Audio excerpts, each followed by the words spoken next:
নমস্কার, আপনারা দেখছেন ওঙ্কার বাংলা। আপনাদের সঙ্গে রয়েছে আমি সৌমি। নজর রাখবো গুরুত্বপূর্ণ খবরের দিকে।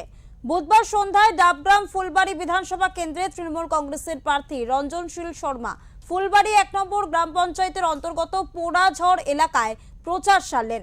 প্রচারের মধ্য দিয়ে তিনি এলাকার মানুষজনদেরকে ডাবগ্রাম ফুলবাড়ি বিধানসভা কেন্দ্রের অন্তর্গত ডাবগ্রাম 1-2 এবং ফুলবাড়ি 1-2 নিয়ে নতুন পৌরসভা গঠনের কথা বললেন।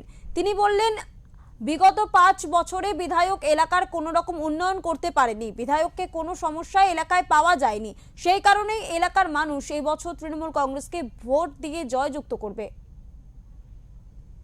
যাই হোক, ধর্ম তো এটাই শেখায় মানুষকে সঠিক পথ, মানুষ সেবার পথ, এটাই তো ধর্ম শেখায়। ধর্ম তো অনেক ধর্মের সঙ্গে লড়াই শেখায় না বন্ধু, ওরা ভুলে যায়। সিংহাসন থেকে নামতে চায় না রাজা, বাস্তব সত্য